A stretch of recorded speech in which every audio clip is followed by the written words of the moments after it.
It's great to be here today. So thank you very much for the invite. Really looking forward to the conversation. So Nicola Sinclair, I spent almost 2 decades in the UK's Royal Air Force, mainly doing large-scale strategic planning with multinational partners. And now I'm general partner at Twin Track Ventures, which is a specialist fund looking at dual use deep tech and is London-based. Fantastic. Then perhaps we'll go with Giulio, next speaker. Yeah, hi everybody, Giulio Fini. Before you ask any question, yes, I'm Federico's father, and that's why the same last name. I come from a military background, Italian Air Force Academy. I was a fighter pilot in the Gulf War. Was my big experience, more than 30 mission at war. Then I've been a captain in Alitalia, responsible for accident prevention for a big airliner, a major airliner. Then I start working in the emergency service, firefighting and emergency medical services. First as a pilot, then as an accountable manager, general manager, and then I was the chief executive for a company that was called INA Air at the beginning, that was bought by Babcock. Babcock is a PLC, a British PLC, pretty big in defense. And I became, for the time, the managing director for all military contracts in Europe for Babcock. So I've been for quite a while managing military contracts mainly.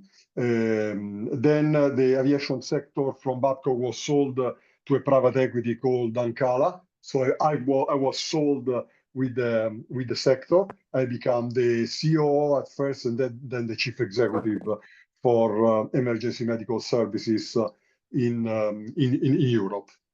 And now I retired, and I've been involved in supporting several startups for defense and civilian startups, and I'm kind of enjoying this activity at the moment. Fantastic. As you can imagine, it was easier for us to organize this session with people from military background switching to corporate, as we had one in the family immediately. So there was an easy reach out. As I wrote on LinkedIn as well, it was quite inspiring to hear, his stories from the military times. So hopefully it's going to be, good to share also some of these inspiring moments with you all. But yeah, so David, one more speaker from our side. Yeah, Marko. Defense is the game, would have to admit. 15 years in service, most of my time in service, either preparing for deployments or being deployed. 6 tours in Afghanistan, 1 tour in Iraq. Left 2013. Since then, been working for the dark side, the defense industry, various positions from consultant selling from socks to helicopters to a member of the management board. And been behind several startups, founder or co-founder. Latest one that I've been developing has been SensusQ, that focus on digitizing the intelligence cycle. And yeah, now mentoring different startups, participating in Diana programs, and having a small investment portfolio of myself as well. Fantastic. All right, so I would say that we can maybe get a little bit of this information that we started getting already. So our first topic for conversation today is this switch from service to startup, as we call it. Okay, and we start with motivations for veterans to enter the startup VC world. How was the switch? What were your motivation? What drove you into this segment? And maybe Marko, as you started speaking, at the end. Maybe we can start with you. So please tell us a little bit more. When did this switch happen? When you said you moved to the dark side, how did it happen, and what drove you to it? Well, it was kind of like a long-term thing. On my very first deployment, I kind of saw that something is off. We had like an ambush situation where Taliban made 3 not so exact shots, and then we ordered I think it was 810 or something, and then he dropped a GBU-38 bomb on the guy. And then I was like, okay, Taliban, with its total worth of equipment somewhere around $7,000 to $1,000, and then we used the $80,000 bomb against him in order to kind of destroy him. But the problem, what actually occurred to me was that military is a very, how to say, in a way, a stubborn organization, and it's very hard to change things inside. You will see all this awesome technology getting or being used, but how they actually implement it, how they change the drills, and how they change the processes was really hard to see, and then very hard to kind of admit as well that they were lacking some things. We don't have to look for far, but let's be honest, we lost the Afghanistan war. And as I've said before, we prepared for this panel. So in order to understand the military, they are the military end user. They want to have like this 21st century shiny equipment for people who are actually belong to the 20th century, who actually work for the organization who work under the 19th century rules. That's your military average user. And my personal motivation in there was related to the kind of the birth story of SensusQ. So back in 2009, in my third deployment, we got ambushed by Taliban again, and we lost one guy killed, and I think it was 3 or 4 badly injured, and there were other injuries as well. And in order to make things worse, once I went to the ops room, I actually heard and found out that the high-level command knew about the Taliban ambush. And obviously, when my question was like, okay, why this information wasn't shared, then I didn't get any answers. They kind of picked up this ICOM chatter through the ICOM scanners.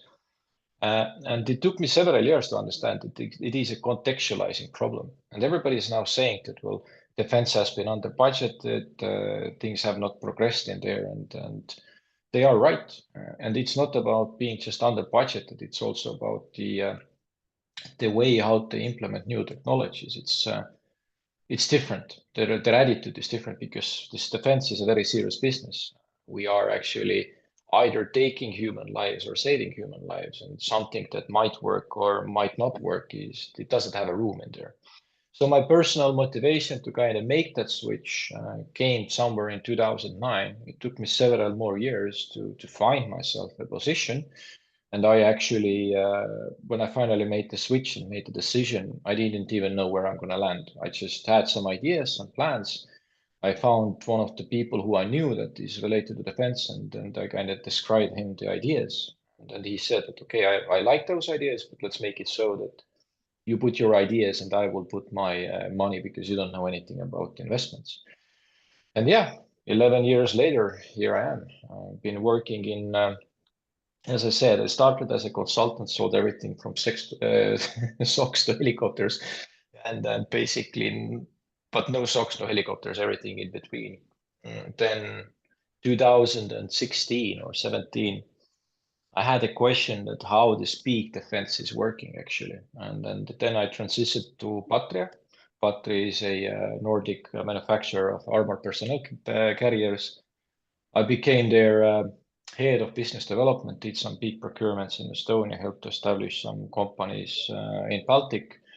And then another challenge came. They offered me a position as a director of sales for unmanned ground robotics in Milrem.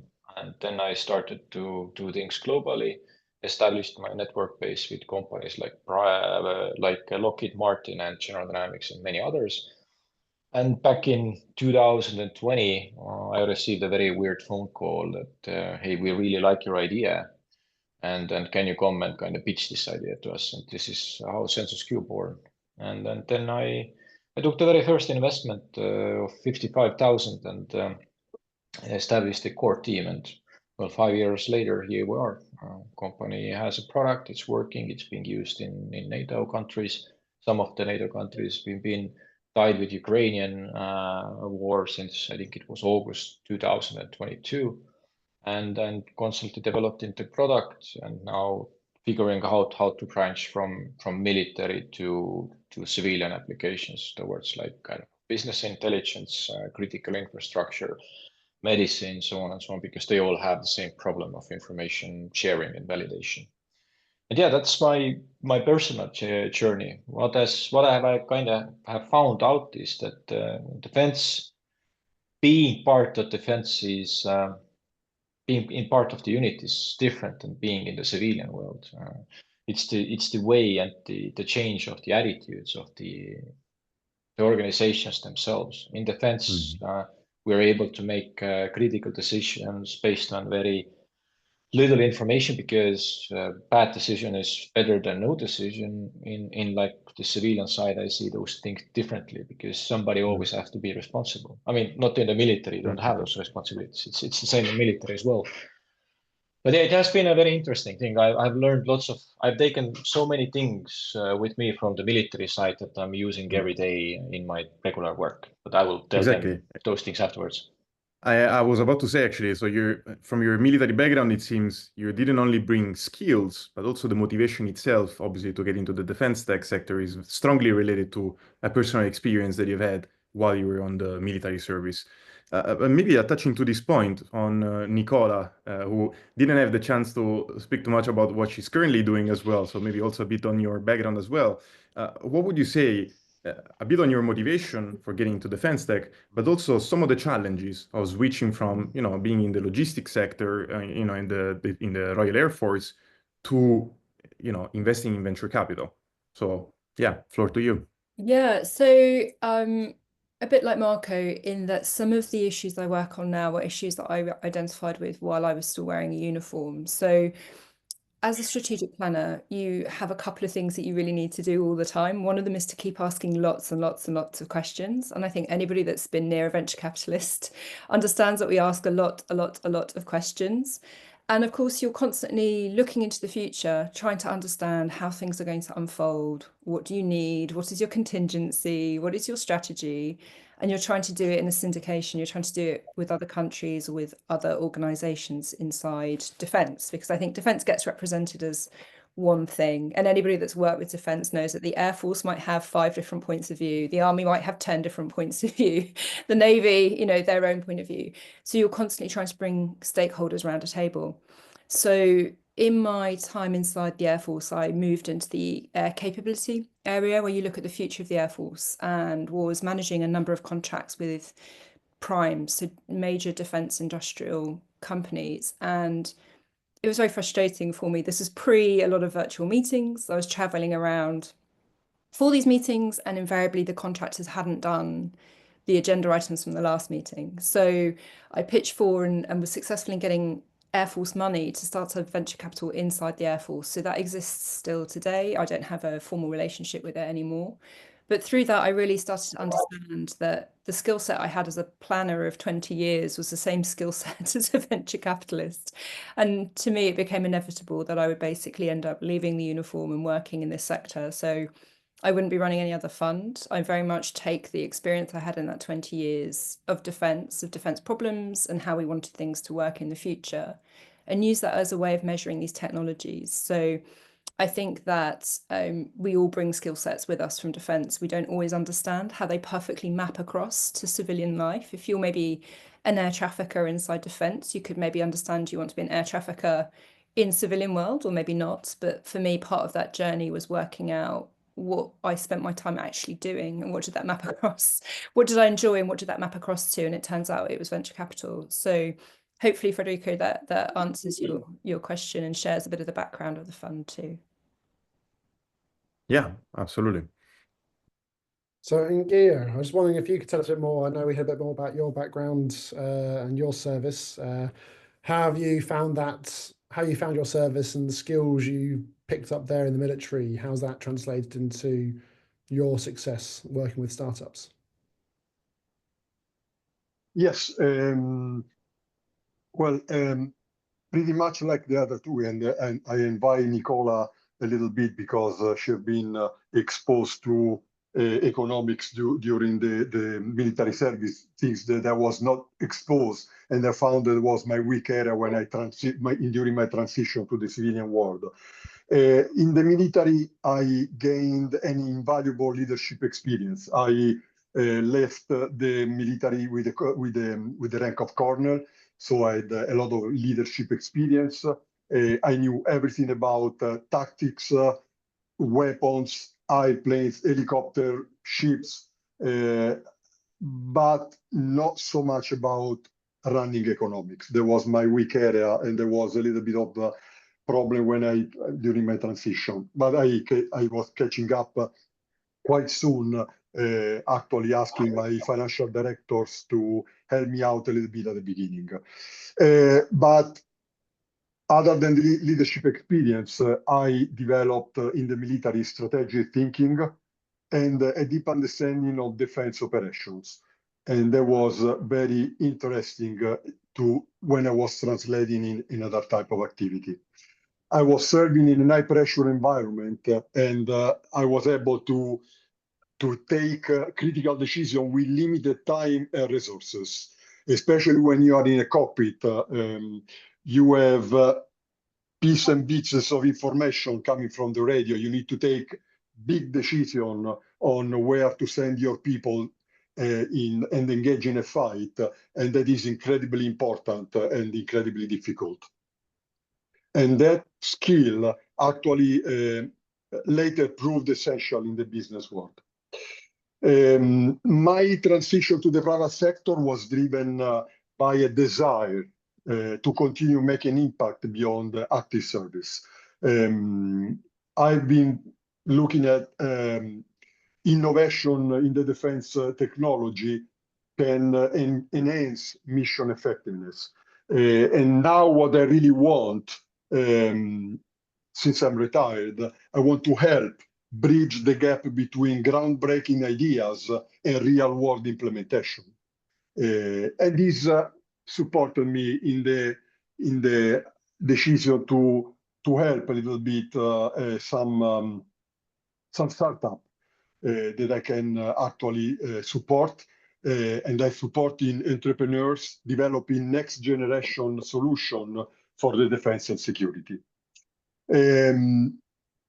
A lot of experience I had in my activity, but I want to highlight 3 main points that, unlike traditional startups, a defense venture requires.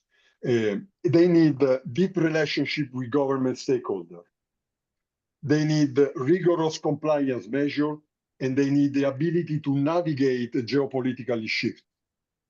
These 3 main pillars needs to be supporting the defense or dual use startup.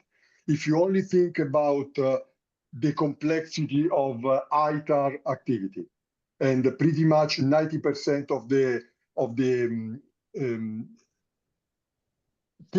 operations that you will have in the military needs to go under ITAR support, is an incredibly complicated rigorous compliance measure. Then you need to be able to have clear idea of what to do. So again, those 3 main points are the government stakeholders, the relationship with government stakeholders, rigorous compliance measure, and ability to navigate the geopolitical shift. My transition from the military wasn't without challenges. The corporate world operates differently from the structured command hierarchy of the military. So you need to learn how to adapt to a faster paced, often ambiguous decision-making process. That was a big shift for me.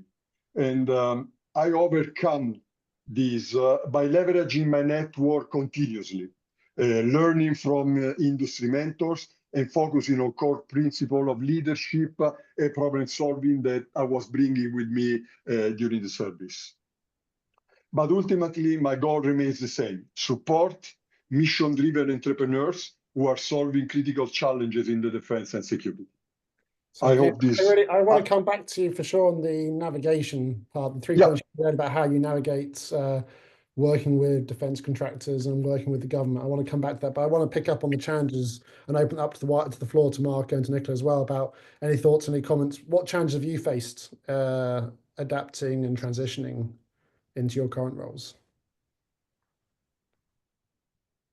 Go for it, Marko. Ladies first. Well, I mean, one thing I would say, which will probably sound ridiculous to everybody on this call, is that there is an issue, particularly in the UK, around the words venture capital. Like people inside defense don't actually understand what it is. So it's a bit of a barrier to having a conversation about why are you involved? Like, what is it you're doing? What's your business model? The scale of the venture capital model is completely misunderstood. So their expectation is that a company could like 4x and that'd be great for you. They don't understand what you really need that company to achieve for it to be a good performer in your fund. I think also there's some like commercial issues as well with the defense community because, you know, as Giulio said, that's not what they've been trained to do. They've been trained to be amazing at flying a jet or some other highly specialized skill set. But if you're talking to them about investment, they will sometimes use the word investment like they mean capital expenditure. And so it can be really difficult, I think, for startups. And so actually one thing I found myself becoming as a translator, that's something that's become really kind of core to my role, introducing startups to defense and defense kind of meeting these people is to stay there and sit in the conversation, making sure that they're not talking past each other. So initially that was a problem. It's turned into them being a useful skill set. And has that also been a problem for the venture community as well? So kind of you haven't got a traditional venture background, but I don't think there is anything such as a traditional venture background. Like I saw a stat the other day that said 90% of people in the UK had never heard of venture capital. So, I mean, I do feel it like day to day when I go to an event and people say, what do you do? I just say like, you know, I really struggle to have this nice sentence because even if you say I'm a seed investor, they literally think that you work in a gardening centre. So I think there is a huge barrier just around understanding the role of venture capital over the last 50 years in creating today's world, and especially in how that applies to defence. Because defence, I think, is actually a relatively closed community. And I often talk about defence customers as like off-market customers. They're not on LinkedIn. It's difficult to meet the buyer at a trade show. You know, it's really quite hard to achieve network relationships. I mean, Giulio, you talked to your career before. I think this is one of the barriers right now. And it's why it's powerful to see people coming from a defense background more into the founder community, more into the investor community. Part of it is just like a shared lexicon. Yeah, on my side, I would say that I had more like, you know, like human issues, I would say. I think the biggest issue what I faced was military and civilian people have a different understanding of time. In military, you will say something, you will say it in a second, you will do it. Especially my background was a JTech, so yeah, counting seconds, understanding the time, that was important. The other thing on the business side, what kind of became very hard for me to grasp in the beginning was keeping promises versus doing business development and kind of overselling the products and kind of exaggerating. That was also kind of hard to kind of grasp. And then the overall thing, what was in addition to that different and hard to kind of on the transition side was attitude. So it's in military, you have this kind of attitude that there is no room to fail. You cannot fail. You have to complete the task, whatever the cost. And you have to take the people with you, whatever the cost. Even if they're dead, you have to bring them back. Well, in civilian life, it's different. Like in startups, we have this principle of fail fast. Then you can readjust, reorientate, and kind of maybe do things in a different way. So those kind of things were very hard to grasp in the beginning, but now after almost 13 years, I kind of have got the hang of it, and very like a different view that the military sector has versus the civilian sector has over the military is the capitalistic views. Like in military as well, sometimes they speed things up in order to wait. For example, you have to go to this huge operation area and then everybody's kind of preparing themselves, putting themselves ready to move. And all the commanders are saying like, we move out 10 a.m., you have to be there 9:30. Then your other level or lower level commanders, they will say like, okay, you have to be there 9:15. So you kind of speed things up in order to wait. So, and that kind of creates this maybe a misconcept of how the time is being used. So those were, I think, the biggest things on my side. So very basic principle changes or differences. So I just want to also follow up on one. Brian's asked a really interesting question in the chat, picking up, I think, something you said in your introduction. So about how maybe moving into the startup side of defense tech and out of the military maybe is viewed as the dark side. So they want to expand upon that. Is that kind of your view? Do you think that's a view of your ex-servicemen, ex-colleagues, or like what's behind that? it comes obviously from the Star Wars. So yeah, it's the military joke, at least in our unit. So it's not actually the dark side. Everybody understands that the military or this defense industry is part of national defense or this wider defense capabilities, and you just need to have it in order, especially today when nobody knows what's going to happen next. It's not about just the threat of Russia. It's about how your population is prepared to deal with the crisis or the great times, how react to different kind of things. So defense industry carries a huge role in there. And yeah, that's the kind of the joke behind it on the dark side. But transitioning from defense prime to a startup, it's also different. And like the best way how to describe it, it used to be like if you want to have anything in, for example, I have a vehicle, I want to have it instead of green, I want to have this military in desert tan, you can have it, just it costs 5,000 euros more. If you want to have any other equipment in desert tan, you can have it, it costs 10,000 euros more. So that's the difference. And then like in primes, they have spent a huge amount of money to develop something. All those cycles are very long. They have different kind of gates in order to go there or decide something, because behind every decision there is money, and then defense sales cycle also impacts this very heavily. Sales cycle in defense is from 3 weeks up to 48 months. If you have a mature product, you can make a sale in 3 weeks. If you don't have that, if you don't have the mature product, it's going to take 48 months, maybe even more.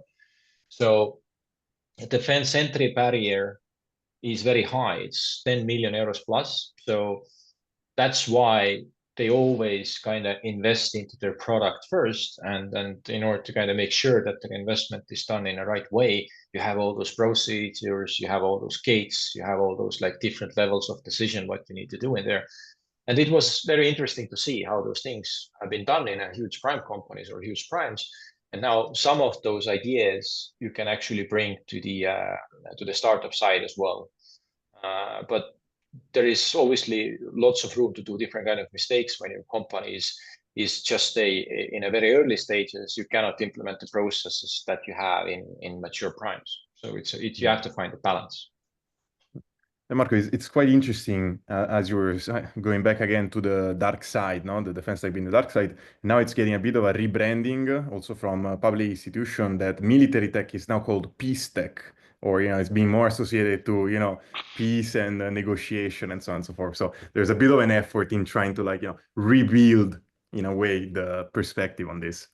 There is one thing what I wanted to say, and then this is this peace tech, it's stupid. It's literally stupid. I mean, that we started our company back in 2020 when defense industry was compared with, I don't know, tobacco and alcohol and porn industry. So everybody, oh, you're killing people. But like most of the defense industry is not focusing on building the bombs. It's focusing actually preserving human lives and saving resources. So it's a totally different thing. And right now I'm like looking at this dual use, and that people are saying, or organizations in Europe are saying that, hey, it has to be dual use, it has to be civilian first dual use. Well, it doesn't work. It doesn't work because military always will buy things that work, that has been tested already on the battlefield. This is the thing where there is a quote, the generals always prepare for the last war. And right now we have this increase of defense budgets, and everybody's, defense tech is boosting, defense is boosting. Well, it's not. It's meant for the equipment that is conventional, and they already know it's meant for ammunition and armor. That's it. And right now, when you're like taking this civilian company or the startup, it's like go and sell in defense. Well, there is a thing that the defense budget have been increased, but the amount of people who are dealing with those procurements or those implementation and those programs, that amount hasn't increased. It's only US who can do those things in a normal way. They have those big programs and organizations like DARPA.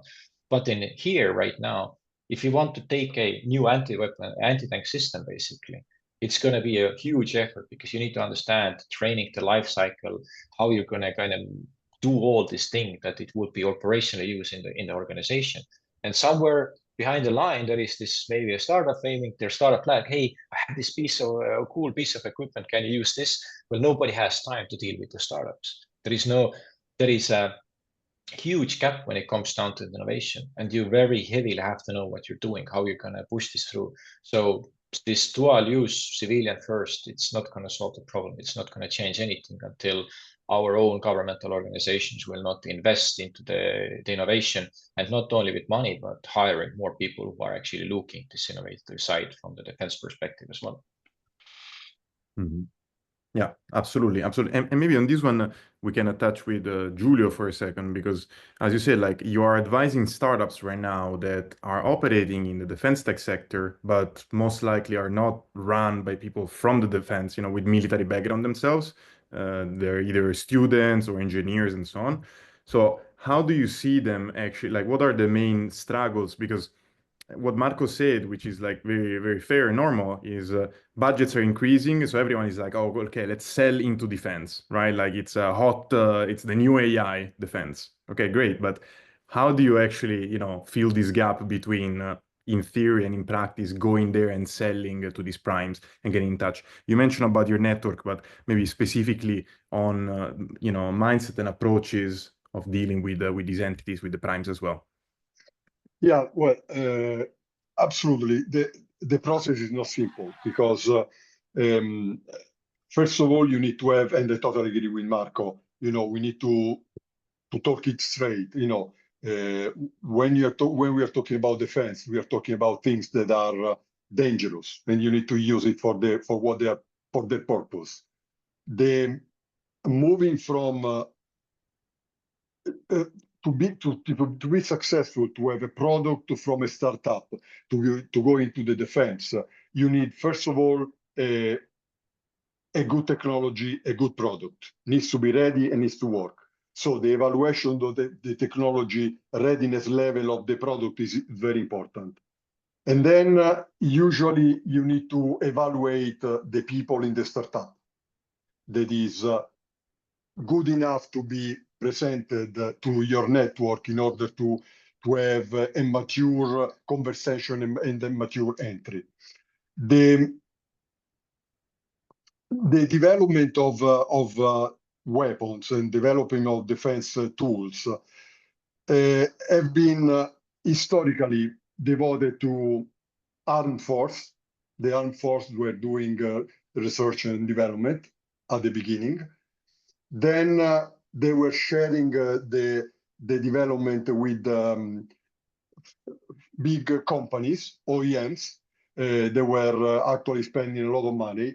And now is moving toward startup with a lot of suspect and contrariety from the armed force and the big companies, big OEMs.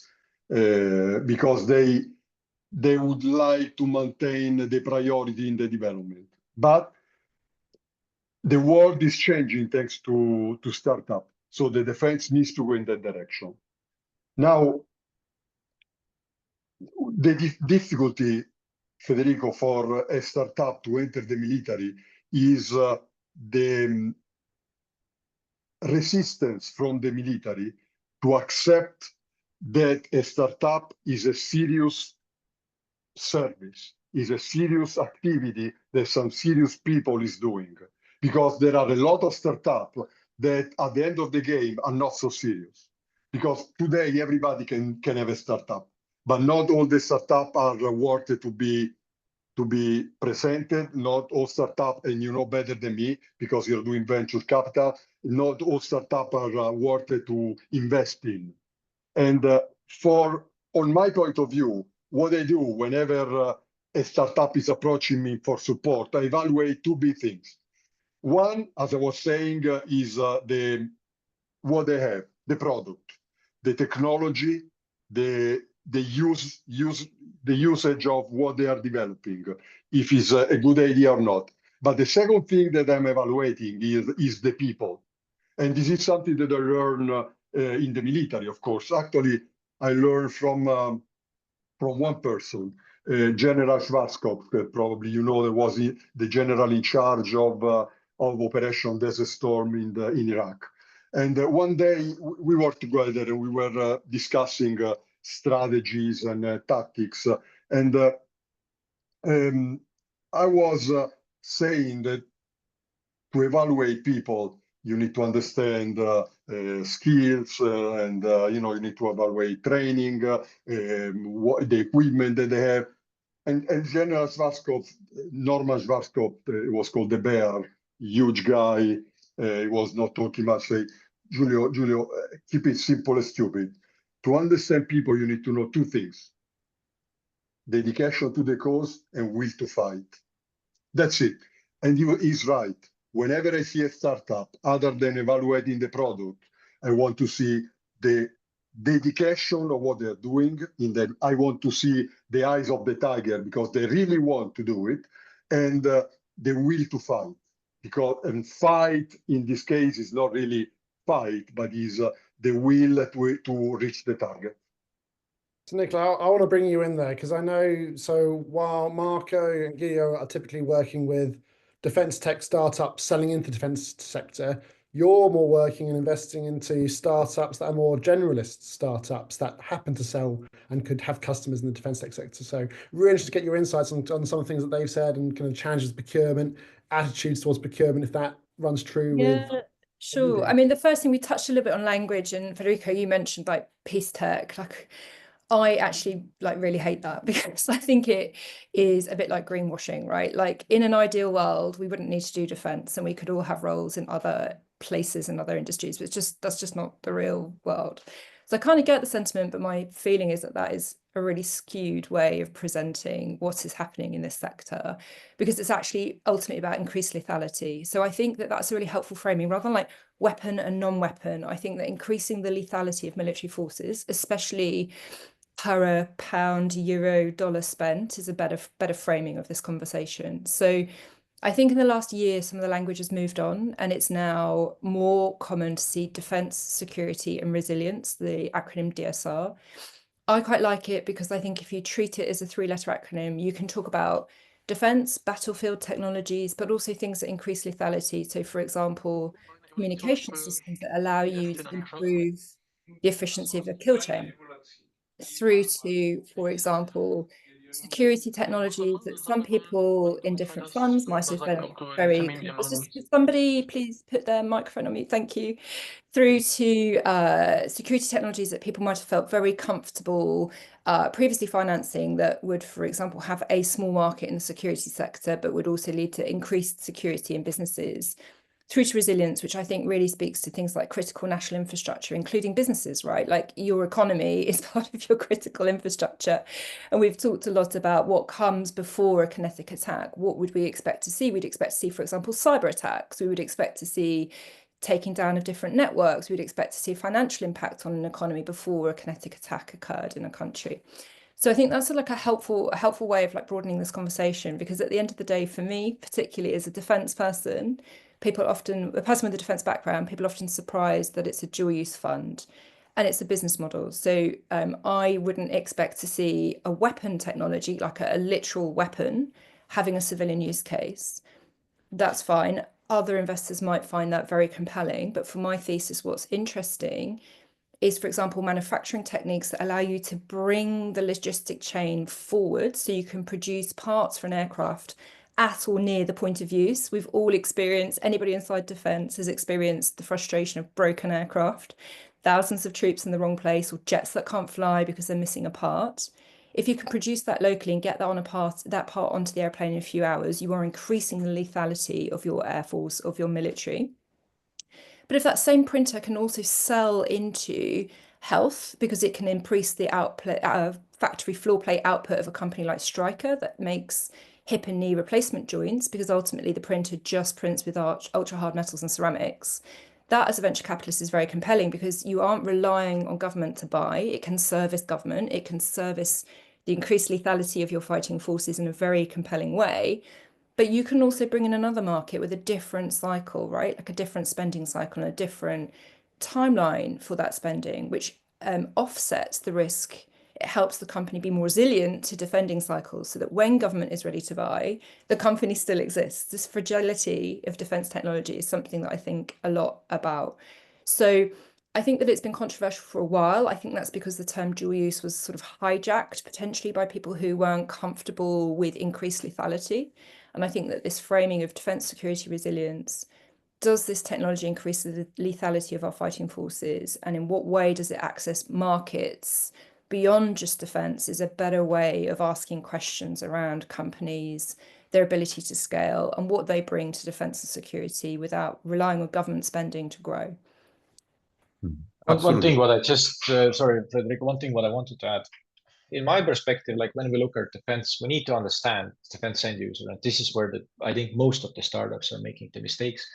And this is where I think dual use is also making a mistake. So what the defense end user is actually buying, they're actually buying a capability. They're buying a capability to solve a problem or fulfilling some kind of capability gap. It needs to have the cheapest life cycle,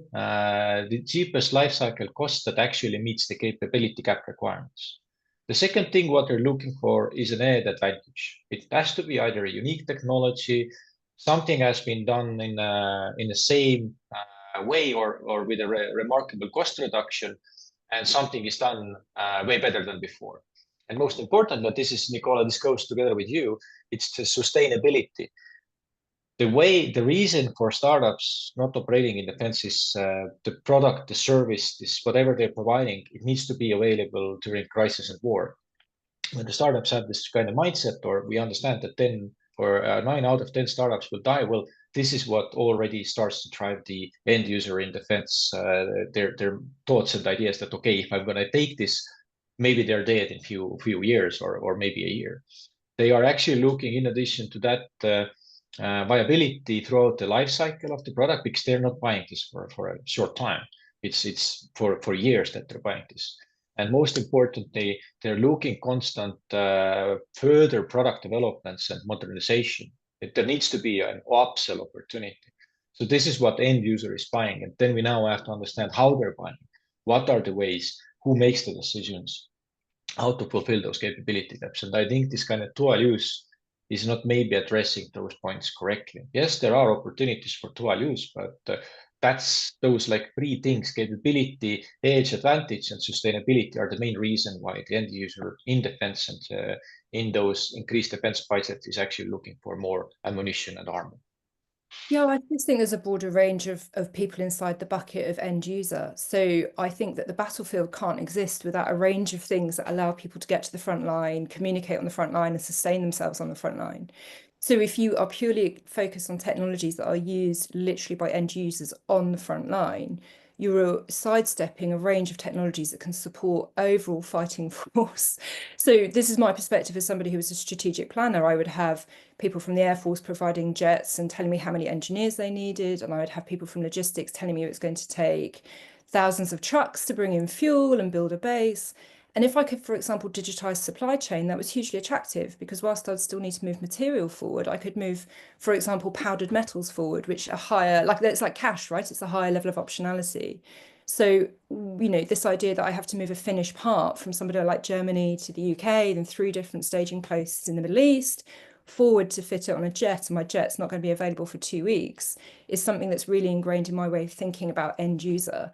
It's not literally technologies just used on the battlefield. It's a much broader context for me in terms of how does that fighting force come together? How do you project power? We fundamentally have done over the last 20 years a lot of international operations. We've done a lot of coalition operations. The geographies have changed, but I still think that that connectedness, that allied way of operating as a group of countries will endure over the next 10, 15, 20 years, with or without formal structures, or with changing formal structures. And so for me, this idea of end user, I think, can sometimes be too narrowly defined as people on the battlefield. So I've done time on the battlefield, but I've also spent a lot of time in the headquarters, right? And for me, how do those two come together can be a really big part of understanding the breadth of what's needed across technologies, particularly in things like communications. I'm especially happy that you mentioned Germany. They're still using fax machines in there. So it's very, very good to kind of take technological innovation and digitalization inside of that army. But yeah, so I agree with you as well, Nicola. Actually, my kind of like follow-up question is very related to this, and it's for you, Marko, because you said that, you know, just to get a little bit more context, Nicola mentioned how about like, you know, like this defense sector needs to improve lethality of armies, especially when compared to pound for pound. So we're looking for more efficient and effective ways at the same time to do what we are already doing, what we're preparing to do. And I think that this is a very, like, let's say, in a way, modern way to approach defense tech, because historically, primes have had an interest in making things expensive, because defense, government, they wanted to buy hardware, they wanted to buy things, and they had budgets, and these things had to be expensive. They had to be like, rockets and like, high technologies, potentially low volumes. It had to be an F-35 jet. So it was like the defense sector has been operating in a certain way. Now, after the Ukrainian war, or, correct me if you're seeing it differently, this idea of being more like, capable pound for pound, being more like economically viable is kind of like, being ingrained more in the defense sector. So my question to you is, because you also say that these are kind of like the entities in the defense sector, they belong to, the 19th and the 20th century, right? How do you as a startup, and how do you see this context, how do you navigate this? How do you behave in the people leading this sector, the people like, spearheading new technologies, having a modern mindset, understanding the new world after the Ukrainian conflict, and potentially primes that are still, operating in a pre-Ukraine kind of like, world and context. I don't know if this makes sense. I made a bit long question, but in your idea, how do you navigate these situation here, and how do you see perhaps the landscape changing as well, if it is? And I'll summarize that. Yeah. How do startups break in? You said, Marko, yourself, it maybe takes 10 million. I'm interested in Nicola, if you agree with that sentiment. You need 10 million and raise 10 million to build your prototypes to break in. But yeah, it sounds we should all just give up now as a startup. It's impossible. It sounds so complicated to break in and sell to these defense primes. So starting from somewhere. So first of all, why things are happening in Ukraine and nowhere else is because Ukraine is at war. They don't have the regular rules and bureaucracy that everybody else is facing. If you want to do innovation, then for us, countries who are not at war or not in the crisis, it's very hard. And I've seen it throughout different NATO countries. There are countries who are better. There are countries who are not better. The procurement cycles are extremely long. There is this huge headlines right now in Estonia regards to ammunition purchase, etc., etc. How to penetrate the market? You have to find collaboration ways through collaborating with primes, for example, because defense industry is a playground for big boys. And what none of us kind of grasp is that if I'm a Sweden, for example, my national defense budget is meant for my defense companies. In order to kind of get over that cultural barrier, you have to find, if I'm Estonian and want to go to the Sweden, I have to find a local prime with whom I collaborate. So yes, I will share the profit, but I will share the risk as well. The other thing, how to do it is you have to very clearly understand who are those 4 levels that you need to engage. Who is the end user who actually has a problem? Who is an organization on top of him who has to solve that problem, that capability gap? Who is the purchase organization who is organizing this purchase or this procurement? And where is the government? Because government is holding the wallet. And they have different kind of key metrics that they measure from actually, does it actually solve the problem? Does it follow the procurement requirements? And on the other, this governmental organization is like, is the viability and the branding and everything in place? There are different ways how you can try this, how you can, I don't want to say influence decisions, but how to kind of shift the mindset of the end user. And on the lower level, it will start from the mostly on education and working together with them to identify their problem. But on higher you go, like on the procurement agency, you just have to fulfill the paperwork on the right way, how they're asking. But on the governmental level, you actually have to sell the trust and viability. You have to sell and show the global references and the integrity and this overall branding part. So you have to very clearly know how to navigate those things, where to collaborate with primes, where to go by yourself. And you have to understand that nothing is done fast in defense. It's just in Ukraine, things are moving fast because they have actual need. Right now, in countries where you don't have the war or the crisis, well, if people go against the procurement cycles, they will go to jail. Marko, I agree with you, but I think that Federico hit the point, an incredibly well thought idea. And the main problem now that is a big opportunity for all the startup is that the 2 big wars that we are looking at right now, that is Ukraine and Israel, are telling us that the type of investment that we have been doing up to now are not fit for this war.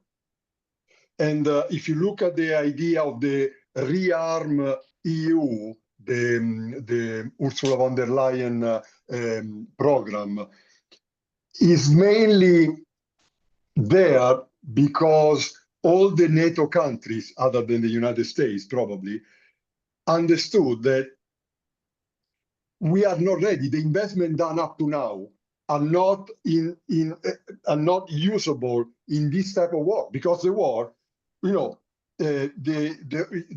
Russia is not even using the 5th generation fighter jet. They're not using. They're on the ground. They are using small drones with a bomblet. You know, Putin prepare a law. They are teaching in a junior high school the usage of drones. Right now, this is what they're doing right now. They are changing the paradigm of how to fight a war is changing. The government are not ready. So I think, according to my opinion, there is a lot of space for startup now to enter the market and change the paradigm on how to fight a war. Because the next war, there will be, I don't know, probably Taiwan or somewhere else. It will be fight in a different way for what we have been thinking up to now. Old people like me have been totally devastated by this war because we thought it was totally different, and now we see that you know, I'm following some meal bloggers, and I see things that I was not even thinking that was possible. I agree with you, but yeah, the drone war has changed the warfare, or drones have changed the warfare, but that's a very narrow field. No Air Force or no Navy has ever occupied a country. So there are still requirements for regular products and services as well. So it's a very complicated time, I would say. And then right now, when we're saying that Europe has made decisions, it took them 3 years. So what has actually changed since the war started? There has been lots of discussion, and I've been participating most of those, like Ukrainian summits and all those places that we have to invest into Ukrainian freedom. So something is not matching up, and I think the problem why we cannot do the innovation and why startups are dying is, first of all, we have too much bureaucracy, and you need to know how you're moving yourself around in that bureaucracy. And secondly, I think that all this money that is kind of saying that we have all those VCs are investing, well, most of the VCs cannot invest in Europe because they have these European regulations that they cannot invest into defense. And that's it. I mean, yes, there are technologies what are like dual use where they can invest, but technologies that actually would change the battlefield sometimes don't get enough attention. So yeah, it's a complicated thing. I mean, just to jump in on that, I think that's where some of the newer, smaller funds can be really interesting because they've been raised and designed for this purpose in mind, where they don't have traditional LPAs, limited partnership agreements, with those types of restrictions inside them. I think just to go back slightly on how we were talking about engagement with the primes, there's a couple of things here that would be really maybe helpful, as well as like an additional framework to think through, which is that there is a timeline. Some of these technologies we've seen on the battlefield in Ukraine are lasting 6 weeks before the enemy adapts. Like that sort of technology pace is very difficult for government to engage with. And you almost end up needing to engage with the company on like a consultancy basis. Their technology is great for 6 weeks, and then it moves on to another company whose technology is now more attractive because of that evolution on the battlefield.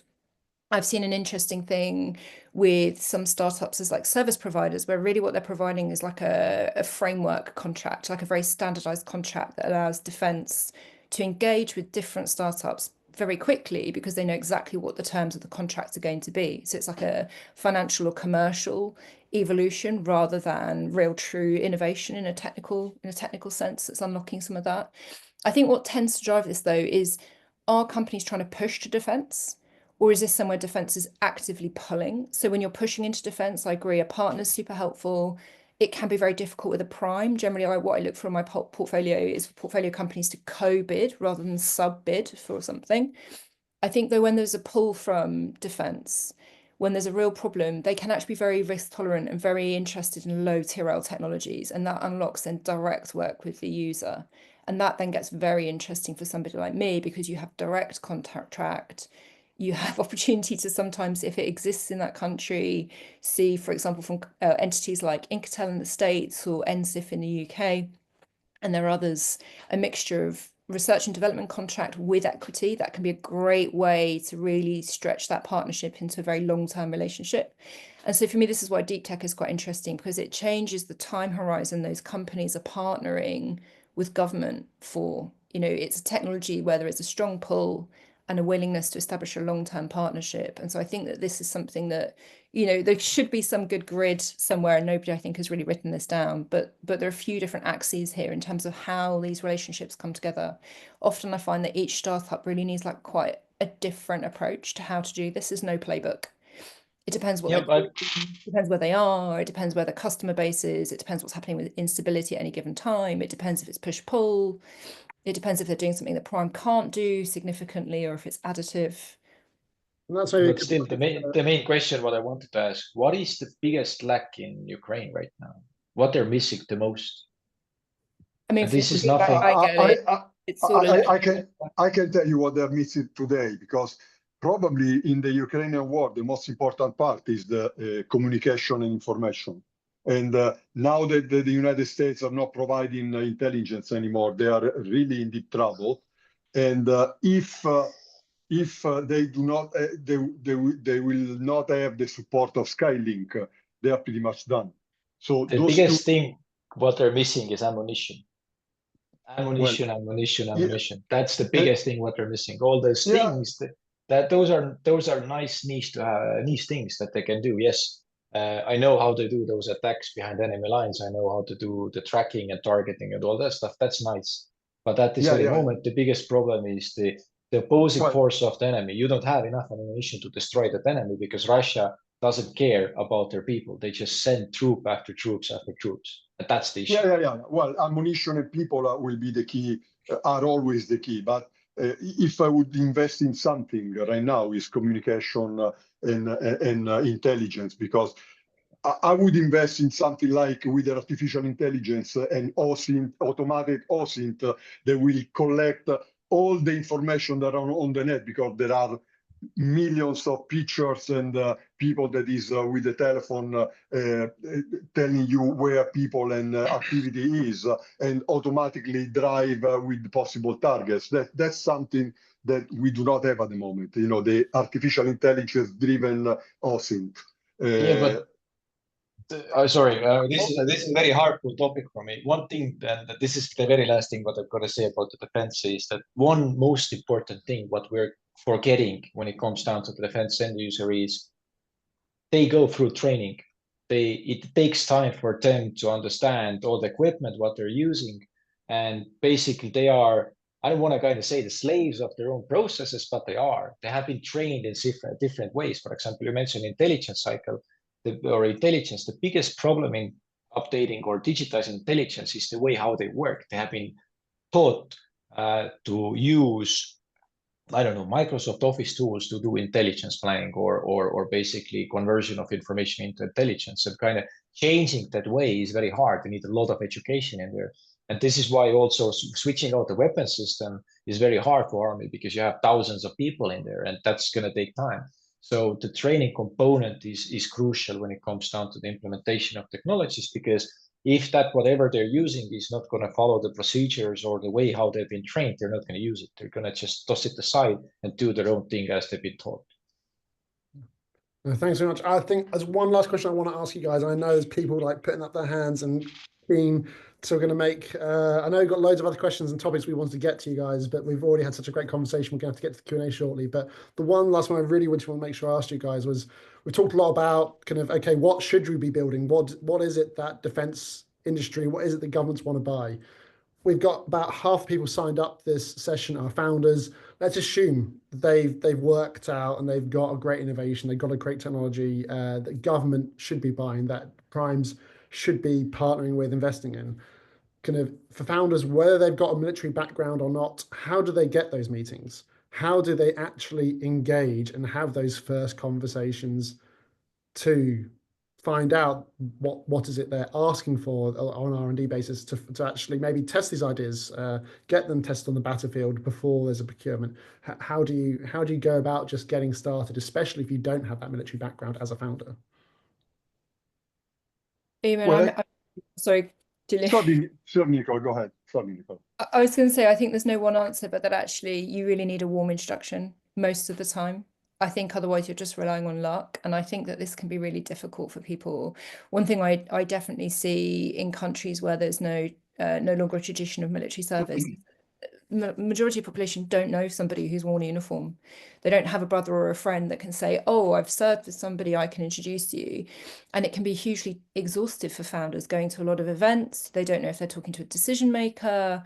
One of the things I've definitely seen with portfolio companies is they spend a lot of time, get very excited. They think they've got huge traction, come and talk to me. I'm like, that person's basically wasting your time. Like, they have no budget, they have no decision-making authority. They might be excited.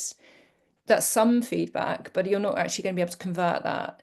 So I think that this is somewhere where it's difficult and there's no single answer, but you really need a warm introduction and you really need to know who you're talking to. Like, you really know if that person is part of the decision-making process or if it's just a data point in terms of, you know, what you're doing. Yeah, I agree, Nicola. And if I can give you, trying to answer David question, is first of all, to all the founders that are here, I want to thank you, because in Europe, the defense tech startup have increased from 2021 to 2024 of 500%. And this is thanks to you all. But we need to go beyond that, because in Europe, I'm not up to speed to this. Probably you know better than me, but if I remember correctly, there is one unicorn in defense, that is Helsing in Germany. If I'm thinking about United States, we are talking about maybe SpaceX, Anduril Industries, Palantir, Saronics. You know, now the unicorns are there, but we need in Europe a little bit more activity in order to go. And to answer your question, David, is it depends. In the battlefield, you have two main areas. You have the stick that you hit the other person. That can be a drone, can be a missile, airplanes, bombs, machine gun, everything that is, I call it the stick, okay, in the hand of a people. And then you have battlefield management. That is, everything is hardware and software that needs to be there to manage all your sticks. With the stick, there is no soft entrance in the market. The stick is the stick, needs to work, needs to hit hard, on time, on target. For the battlefield management, what my strategy right now, in order to have a soft enter in the activity, I've been so lucky to work for more than 15 years also in emergency services, firefighting and medical emergencies. That area, if you're talking about area management, battlefield is not really a battle, but almost management, is very similar to the war. You have an enemy, you have a target, you need to have something to do, you need communication, and you need information. So what I'm trying to do with the startup and supporting is to test, and this is the only area where I use dual use, because for this management, you can manage with information and communication a fire area. You can manage an area where you need medical services or a battlefield. In that area, what I'm doing, try to have a soft enter in the emergency service in order to proven that is actually good for the service and put it in the military. I just have one thing to answer your question, David. Find your local defense industry association. That's the easiest way where to start. You will get all the contacts, everything from there. And if that is not enough, you want to educate yourself more, visit any defense trade show. You will get some contacts from there. Easiest way. So, or sign up to the next WikiVC as well. So, and hopefully learn a bit more there. So, but no, thank you so much for your time. I know that we've got a bunch of people in the chat who really want to get some questions answered. Some have been putting their hands up. And yeah, we've run out of time on the topics. We need to make sure that everyone else gets a chance to ask those as well. So, Pavlo, I know you do you want to come off mute for a second? I know you had a question earlier, and then we'll run through the ones in the chat, but please keep putting other questions in the chat. We'll try to get through as many as we can. Yeah, I would make a small remark and then the question. So I would slightly disagree with Marko that the current need in Ukraine, as I'm a Ukrainian and I'm working for my guys on the front line, and the current need not an ammo. Current need is increasing the flow of modern technologies. So drones, for instance, so I would ask all of you to try to look at the statistics of hits by the type of weapon. 1 year ago it was, or let's say 2 years ago, or even at the beginning of the war, not the very beginning, not when they came to Kiev, right? The beginning was that artillery. Most of the losses was from artillery. Now. And this curve is like going up very fast. From between 60 and 90%, depends on the way how you're calculating that, of the hits are drones, massive cheap drones, and a lot of units are okay to spend 2 or 3 drones just to hit one look-like experienced Russian on a battlefield. So it's no more artillery. So it's still so the traditional weapon becoming a niche one, a niche assets. Still some place where it will be unique, like Patriot for anti-ballistics. No changes expected in 10 years. But if you are talking about the mass like avalanche of people, when Russians are okay to lose 3,000 people a month, it's okay for them, and they're just wave by wave pushing ahead.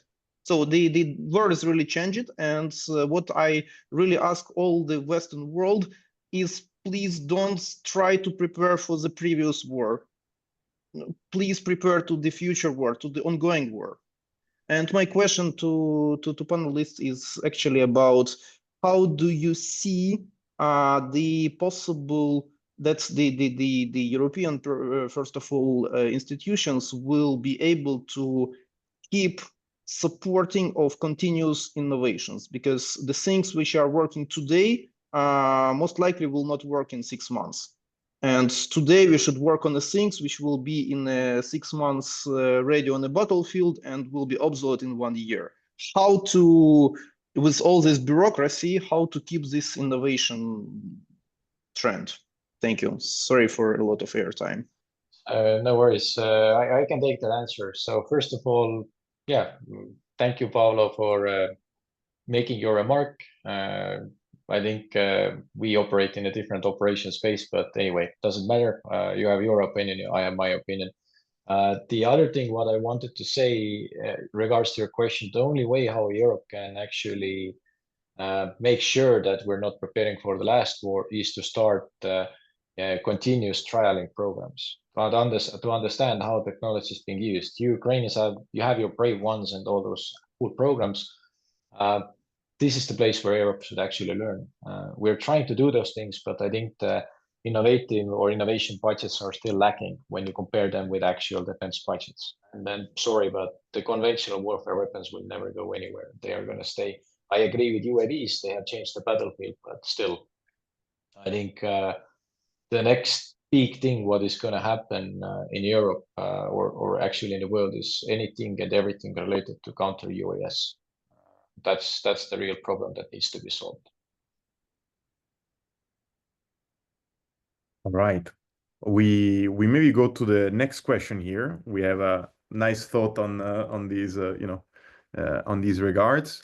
It's also for you, Marko, the next one. So from Artur Perisic, I've seen you actually in the chat here. So if I don't do justice to your question, feel free to jump in and interrupt me. Artur asks, Marko, you don't see happening a shift and hiring towards commercial innovation wanting to be dual use. So I guess what Artur means is companies that are not in the defense tech sector, that have technologies and are hiring and trying to shift and trying to sell into defense tech. So do you see this change? And yeah, Artur. So yeah, if I can add, thank you, Federico. If I can add on that, the question there being if the military is capable and willing and how they could do it to basically start scouting as we do in VC and start to have at least a more open communication bridge. Also keeping in mind that startups founders usually start with a need and then they develop the product around the need. And so if you want to have an application in the defense industry without having served before, it's very difficult to have access to that needs, and therefore you eventually need to get to that pool that Nicola was talking about.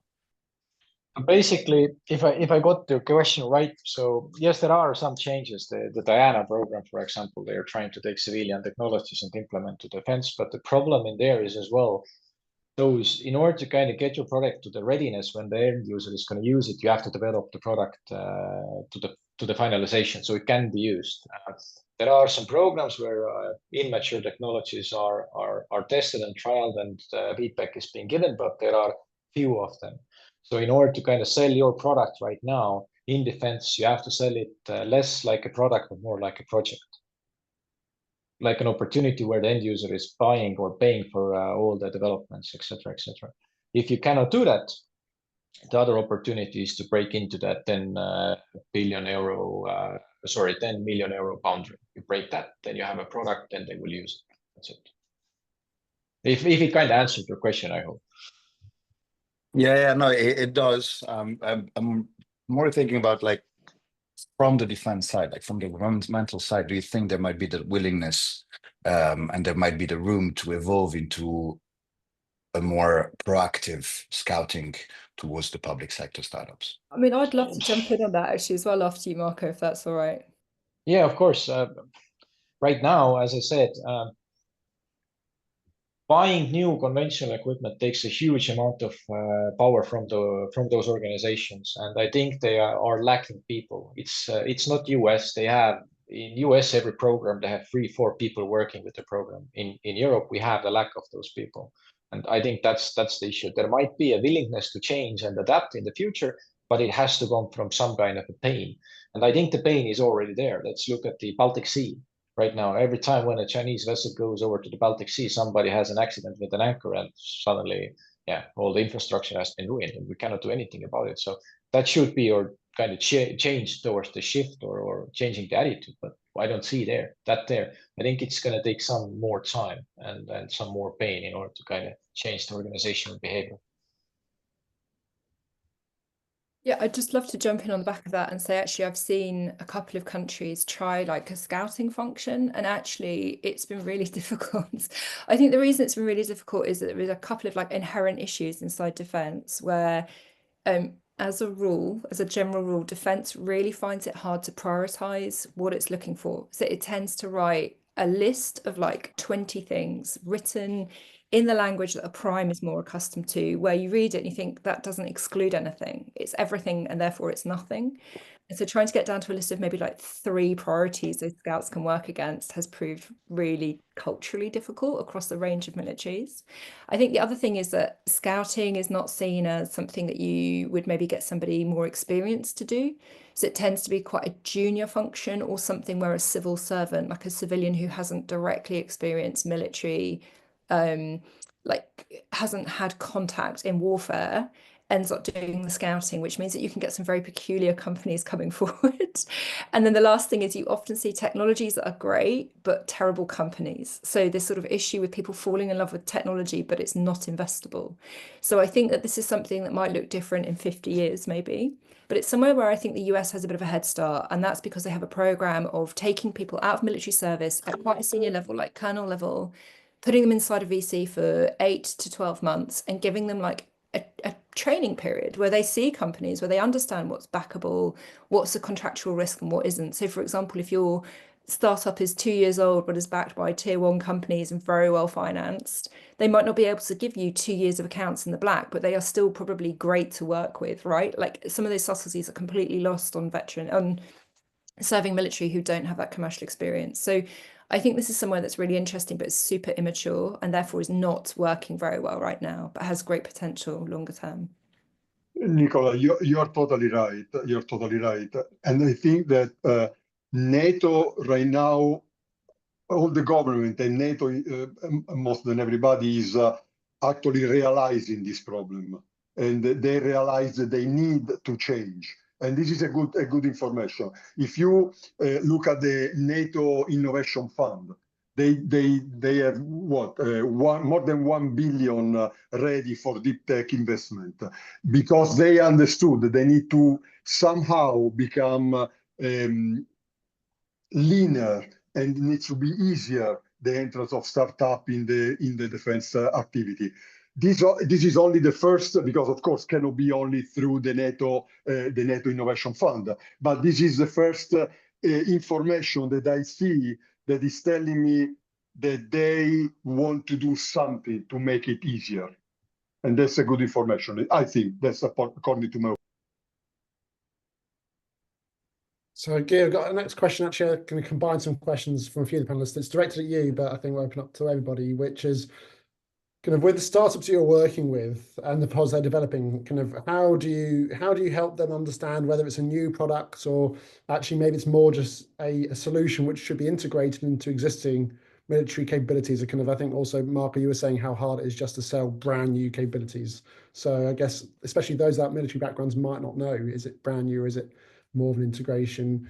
And similarly, kind of, I think, Daniela, apologies if I'm kind of mixing up your question as well, but really knowing and can understand the sustainability of their business and their ability to survive as well. And really kind of, is that then therefore, are they going to be a serious partner to work with? Is that just a general comment on startups and risk defense primes working with state of startups? This company could not exist tomorrow, and so if they take that product on, that service on, they might not be a reliable partner in the future. I don't know, Daniela, if you want to clarify, expand on that to the panel. Do you hear me? Yes, yes. hear you, yeah. Okay. Yes, the problem is just this one, because there is no serious entrepreneur in the world of funding, I think, and this for my experience. I see that many people are trying something, but without seeing the target and trying to do money. Just for money, and this is not a good deal for defense sector, I think. That's why I ask also if exists, because I don't know, a panel of experts who can make a startup credible, or someone who is studying and analyzing the military and defense problems, because I don't know. I'm just curious, you know. So in order to kind of make the startup credible, you need something to validate or to prove your traction. You need somewhat of a contract. In order to kind of get to the contract, you need a product. In order to get to the product, you need funding. And if you don't have the product in that readiness, you need a team who has either the experience, and it shouldn't only be in military side, but in addition, you can always hire. Like what we did, we went through the supervisory board basic regulations. So we have our previous Estonian chief of defense part of the supervisory board member. We have a person with 20 years of CIA experience, etc., etc. That is all what is validating that your startup is something to take it seriously. The other way how to do it is to do it as for example, Helsinki did it. We and Helsinki started at the same time. Helsinki, we did our very first round, 550,000 euros on 5 million euro valuation. Helsinki did 108 million on 1.1 billion euro valuation. So 5 years later, I'm not going to say our valuation, but Helsinki last valuation was 4.95 billion euros. So that's how they did it. They received the proper funding, and based on that, they started to build it. So you have to find the way or the angle how to kind of get yourself into the position where you're taking seriously. And usually people are the key in there. People who you collaborate or who are part of your startup as the members of the startup or members of the advisory board or supervisory board or whatever. Nicola, we know that you need to leave soon. Maybe I have one quick question for you from Serena. Do you think that VC funding, given the typical VC model, is suitable for defense startups, which and which not? A lot of the investors are flocking to defense at the moment with no background in the sector. What is one thing you wish they would know about the industry going into it? And the same for founders building up defense use cases. I think it was something we discussed in the preparation for the session as well. Yeah. Gosh, there's a few different things going on in that question. I think the first thing I'd say, and I've said it a few times, so those that maybe have heard me say this and it's a repeat, I'm sorry, but I think that VCs are quite loud and they're all extroverted and quite quick to offer their opinion. And as a result, especially with government, we get looked to solve like funding in this area. And I think we're part of a much broader financial ecosystem, right? Like a lot of companies are just not a good fit for VC. So I don't think that just because something needs finance, it's necessarily suitable for VC. I think that one thing that causes me some concern with defense-facing startups is that we should all be hoping that the war in Ukraine is solved positively and solved positively quickly, right? And if your startup and what you're building fundamentally rests on that conflict continuing, how do you reconcile that? So I think that actually a lot of defense startups aren't for those reasons, and because of what I mentioned earlier, like how quickly technologies turn on the battlefield, and your very young startup needs to be able to cope with that. It either needs to build something with a great moat, like a very financially sensible defensibility positioning, or needs to finance its way out of it. And that's what we've seen with companies like Anduril, right? Like they've had the significant backing really, really early. Same, I would argue, with Helsing. So I think that there are always exceptions to prove the rule. But actually, to be honest, a lot of the time, pure play defense, where there is no defensibility, is really, really difficult to reconcile. And I think that a lot of people moving to this market were doing climate 2 years ago and crypto 2 years before that. It's the next hot thing. So those of us that have been here for a while and will stay for a while need to be careful about valuations, bubbles, and the perception that has, but also the damage it does, right, to those companies, to great companies. I've seen it in other sectors where the valuations shoot up, the money comes in, and then you have issues with down rounds, flat rounds, and great companies struggle. So complicated question with maybe a complicated answer, but I think there are quite a few things in there to be careful of as ever when something gets kind of hot. So I think we've got one more question. Sorry, we haven't got time for everybody's questions, but no, you ask a really good question. I think it's a great one to start to wrap up on. I think coming full circle, which is looking back at the ultimate question, which is kind of how essential is military experience to be working in this sector? Is there maybe even a negative bias towards entrepreneurs or members in the industry that don't actually have a defense background? So maybe they've got a working prototype, they need funding, but they only have an engineering background, for example. They haven't served in the military. So should they pick a different topic? Should they pick a different sector if they've never served? Like I think Giulio mentioned this earlier really, really well. Like for me, there is no single answer of veteran, non-veteran in terms of what they're building. Like, you know, I see people be super passionate. Maybe they come from Ukraine, maybe they've had firsthand experience in a different conflict zone and they're really dedicated, but they have the technical ability. Those are the things that I'm looking for first beyond like a service background, particularly in something like deep tech, where in a lot of the countries I deal in, people don't have financing when they leave military to go back to university, to go back to school and maybe do a PhD. So for me, I look at the team in the broadest sense, not just who's in the C-suite, not just in terms of like the founder's experience, the co-founder's experience, but like, is it something they can hire? Is it something they can bring in with a non-exec? Is it something that I or another investor can support them with? But I think Giulio's point earlier about like dedication to cause and the will to fight for their startup was like a really great like point that is by far and away more important. And actually, I think sometimes you see negative because, you know, Marko mentioned earlier, this issue sometimes with people doing things a certain way. When you have somebody coming in from a different sector, and this is not exclusively for defense, they come in with a very clean approach and they ask, why is it always like that? Like, why are these things done this way? And that's exactly what you want from a startup, I think, to challenge the way things are done. In my opinion, It doesn't also matter. I think, as Nicola said, Giulio said it very well. I think the most important thing running a defense startup is this willingness to continue forward even when people are saying that no. And then the other most important thing is willingness to educate yourself and understand how this industry works, and basically do your networking right, do your problem statements right, and then that's it, then you are there. And you will pick up the people who will start to believe in your mission along the way.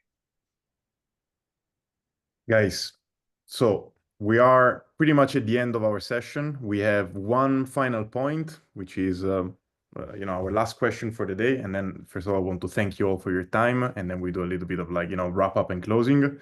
So our final question for the day is your predictions on the next decade in defense, entrepreneurship, and investment, which, seeing how many things have changed in the last 3 months, it's going to be extremely difficult to do, but it's our challenge to you. So where do you see this going? So what are your predictions and expectations? What do you see for the future of defense tech? And whoever wants to go first, please do. Well, I can go first, and I can tell you, since probably I'm the oldest one here, the big changes came from startup. In the last, if I see, myself 20 years ago, everything and been changing up to now have been coming from startup.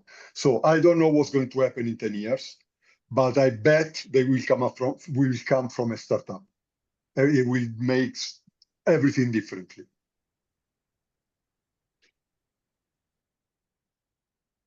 That's good. I'm happy to jump in on that. I mean, maybe it's not quite the question you're asking, but like one thing I'm sort of obsessed with and think will be a big future is around efficiency. And I don't mean like financial efficiency. I don't mean efficiency in terms of like lean. I think efficiency in terms of the way things are computed, right? That's something that I'm completely obsessed with and think is a growing trend in some of the deeper technologies. Oh yeah, it's very hard to answer because I've been involved with various technologies, basically from my service and now inside of this other side of the table. I think the biggest changes will come from the governmental sides. However, the political shifts will go, because right now, looking at the Ukrainian situation, the situation is not that because they don't want to fight. It's because we haven't supported them, and like the promises on giving them weapons and supporting them by different governments, well, they haven't fulfilled. Look what has happened with Trump right now. So that is I think the biggest thing what is going to impact on the defense side. When we look at the technologies, obviously everything regards to, I hate this buzzword, but AI is going to become a topic. And I think counter US is going to be one of the main things, because we have to find ways how to fight it. UAVs are becoming same problematic as we have anti-personnel mines and mines. So it's an issue. David, you're on mute. Managed to make the whole way through and had to do it at least once, not coming off mute. So some really interesting predictions there, but awesome panel there. To be honest, I was not expecting your answer to the last Q&A to be that. I thought after an hour and a half discussion, talking just how important it is to have kind of inside knowledge of the military experience, whether it's procurement, supply chains, about doing diligence on investments, knowing what to build. The answer is actually, it's not necessarily essential to get started, to be a founder, to have that military background. It's actually much more around attitude. It's the will is so much more important. Yes, maybe you need people in your community, in your circle, and advisors and partners to work with you on that. But you don't need a military background to make the transition into defense tech. So no, that's surprising, but a really great conclusion, I think, to end on. So I'm going to thank you on behalf of everybody who's here today, and myself and Federico. Thank you, Nicola. Thank you, Marko. Thank you, Giulio, for your taking the time to speak to us today. It's been a really interesting, really insightful session. I know we haven't got the chance to answer the Q&As, but we are going to have follow-up sessions with other speakers in the coming weeks and months ahead, don't we, Federico? We've already got our next session penciled in the diary. Absolutely. Our next session, which is going to be April 7, I believe, David, you have a link if you can share it in the chat. There you go. So feel free to already register. We're going to have speakers announced as soon as possible. So follow us on LinkedIn and our social media. You can ask questions preventively as well. You can comment on our posts. So we'll make sure to collect them beforehand for the sessions as well. And yeah, thank you very much to all the speakers. It was great. We're even a little bit over time. So thank you for the flexibility and your patience. And yeah, let's keep on doing this. Thank you. Yeah, thanks, David. Thanks, Federico. Great to be on the panel with you guys today. Thank you. Thank you. Well organized and well run. Congratulations to Nicola and Marko. Thank you, guys. Thank you. All right. Bye. Bye-bye. We'll close it here. Bye. Bye, everyone. Thank you.